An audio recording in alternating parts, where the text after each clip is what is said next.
మన జీవితంలో ఏదైనా ఒకటి సాధించటానికి, ఒక రోజు బ్రతకటానికి, ఒక రోజు ప్రశాంతంగా ఉండటానికి ఈ జీవితం ఈరోజు పోరాడుతుంది. లోకముతో పోరాడుతుంది, సమస్యలతో పోరాడుతుంది, పోరాటాల గుండా వెళుతుంది. కాస్తంత నెమ్మది, కాస్తంత ఆరోగ్యము, కాస్తంత సంతోషం, కాస్తంత సమాధానం దొరికితే కాస్తంత జీవితం ముందుకు వెళతాదన్న ఆశతో ఈరోజు పోరాడుతుంది జీవితం. ఎందుకు ఈ పోరాటం? ఆలోచన చేయండి. ఆ పిల్లాడు ఏం చేస్తాడో తెలుసా? ఆ కుర్రాడు ఏం చేస్తాడో తెలుసా? కాస్తంత ఒక్క ముద్దు దొరికితే కడుపులో వేసుకుని కాస్తంత ఆకలి తీర్చుకుందామని పందులు తినే పొట్టు కోసం పందులతో పోరాడుతున్నాడు. ఎందుకయ్యా నీకు ఈ పరిస్థితి? ఇంట చాలా మంది పనోళ్ళు ఉన్నారు, విస్తారమైన ఆస్తిపాస్తులు ఉన్నాయి, మంచి చక్కని తండ్రి, భోగభాగ్యములు కలిగినటువంటి అనుభవము. దూరంగా వచ్చావు, ఏం సాధించావు? ఏం సాధించావు?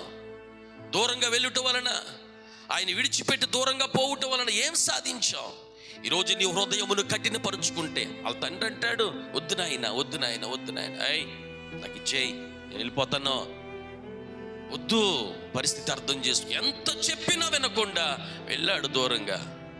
ఈరోజు నేను చెబుతున్నాను, నీ హృదయాన్ని నీతికి దూరం చేసుకున్నట్లో కఠినపరుచుకునే కొలది సమస్యలు పెరుగుతూనే ఉంటాయి.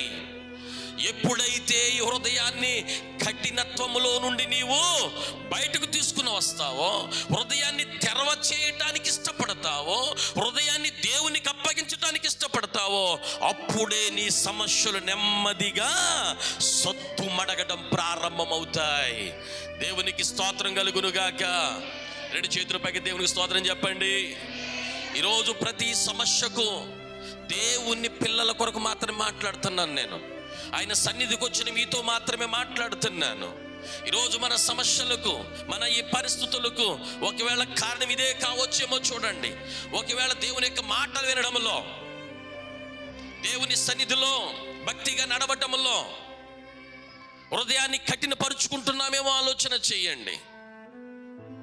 ఏంట్లే ఈ వాక్యంతో పని ఏంట్లే, ఈయనతో పని ఏంట్లే, విన్నామలే, ఇదేనేంటి వాక్యం, ఇదేనేంటి ప్రార్థన అనే విధంగా ఒకవేళ ఏ విధంగా సరి చేసే బోధ నీ దగ్గరకు వచ్చినప్పుడు కఠినపరుచుకోవడానికి ఇష్టపడితే సమస్యలు పెరుగుతూనే ఉంటాయి.